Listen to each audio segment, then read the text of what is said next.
À qui croire aujourd'hui, les amis? Salut, bienvenue. Souhaitez-moi joyeux anniversaire, c'est mon anniversaire. Les amis, la Russie dit avoir récupéré la ville de Robotine. Robotine. Robotine est près de Zaporizhzhia. Les Ukrainiens, les amis, avaient lancé l'été dernier, donc je vais dire en juin dernier, ça va faire 1 an aujourd'hui, les grandes contre-offensives. Et cette contre-offensive le but était de couper en deux les lignes défensives russes pour les séparer et en découdre.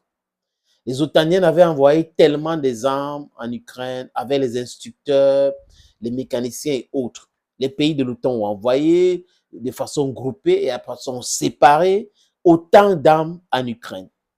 Mais bon, est-ce que ça a aidé les Ukrainiens à prendre un ascendant sur les Russes?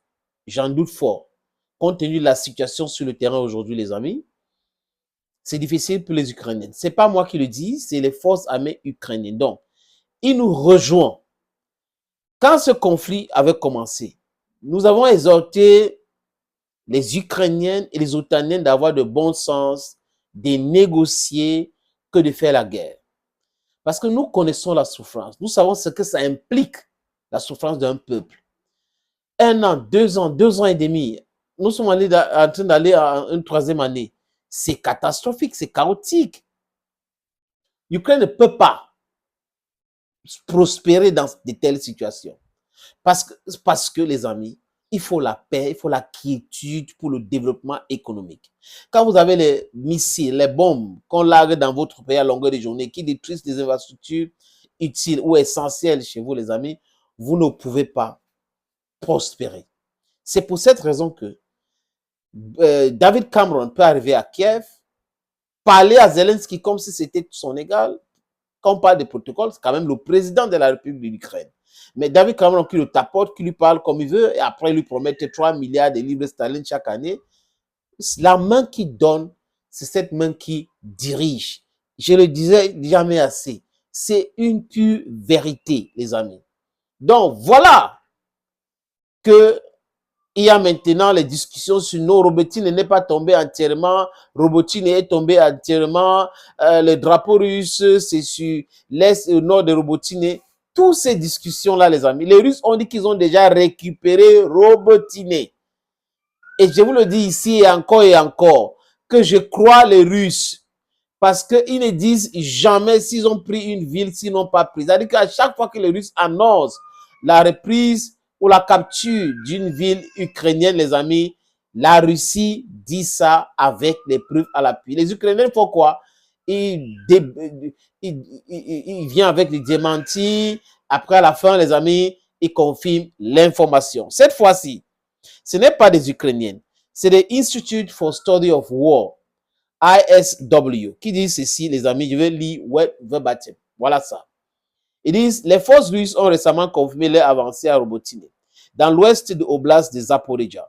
Des images géolocalisées publiées le 29 avril, derrière les images qui sont à l'écran, montrent les éléments du 71e régiment de fusiliers motorisés russes attaquant Robotine et plaçant un drapeau russe dans la partie ouest de la colonie. C'est cet institut qui a observé. Il continue.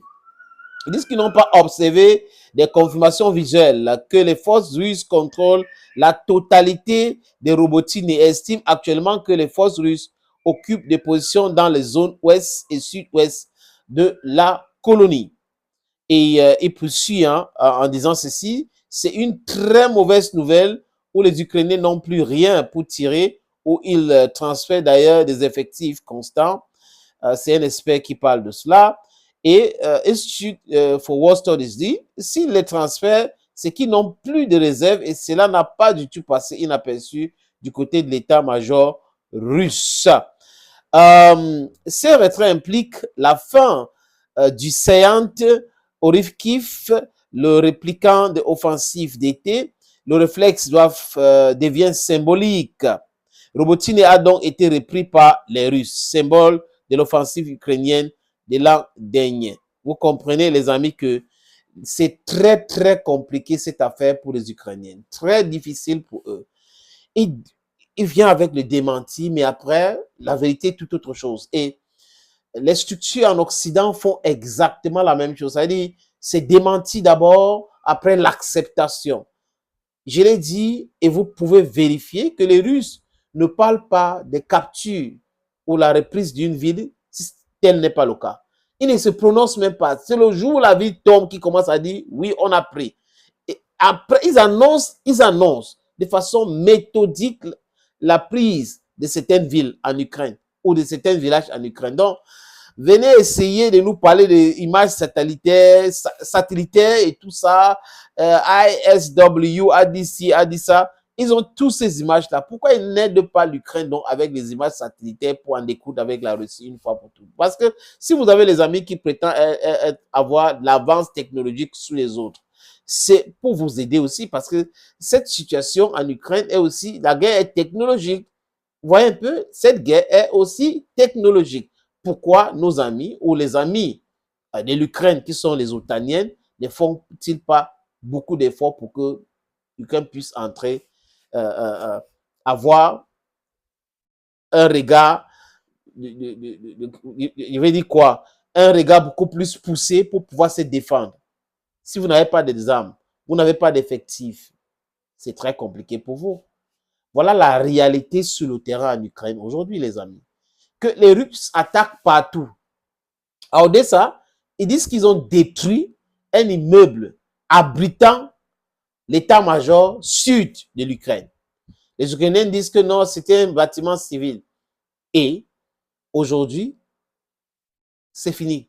Et les Russes mettent la pression sur Odessa, C'est pour ça que vous voyez Cameron qui arrive à Kiev, qui dit non, mais il faut frapper. Et les Russes ont dit que les missiles Atom que les Américains ont donnés aux Ukrainiens, ils ont tiré vers la Crimée et ça a été abattu. Ils ont dit ça clairement. Donc, c'est une situation, les amis, qui mérite, je ne sais pas, nos pas parlent. Nous sommes en train de parler. Parce que certaines personnes peuvent penser qu'on ne se réjouit pas de la souffrance du peuple ukrainien. Le peuple ukrainien nous a absolument rien fait. Ce sont des élites corrompues, compradors, qui ont des maisons dans les paradis fiscaux, qui ont tellement d'argent sous le dos du peuple ukrainien. Ces Azov-là, c'est eux le véritable problème. Il est temps pour que ces gars-là comprennent que non, les enfants sont à l'abri du besoin, à l'extérieur et autres. Mais ceux qui souffrent là, c'est les pauvres. Ceux qui on est en train d'obliger pour mettre dans la main, ce sont des pauvres. Le Robotine tombe, Odessa peut-être bientôt, Kherson, l'autre rive de Dniepr peut-être bientôt, et Kramatorsk peut-être bientôt. C'est une vraie catastrophe qu'il faut arrêter. Thank you, friends, and bye-bye.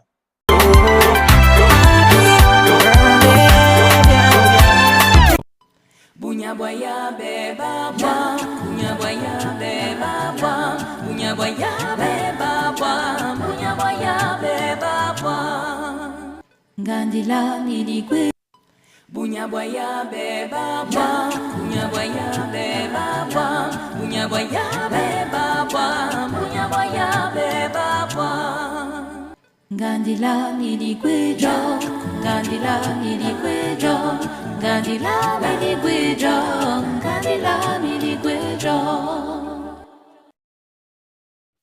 Bunyabwaya beba bwa Bunyabwaya beba bwa Bunyabwaya beba bwa Bunyabwaya beba bwa Gandila niligwe jo Gandila niligwe jo Gandila niligwe jo Gandila niligwe jo Bunyabwaya beba bwa Bunyabwaya beba bwa Bunyabwaya beba bwa Bunyabwaya beba bwa Gandila niligwe Bunyabwaya beba bwa Bunyabwaya beba bwa Bunyabwaya beba bwa Bunyabwaya beba bwa Gandila niligwe jo Gandila niligwe jo Gandila niligwe jo Gandila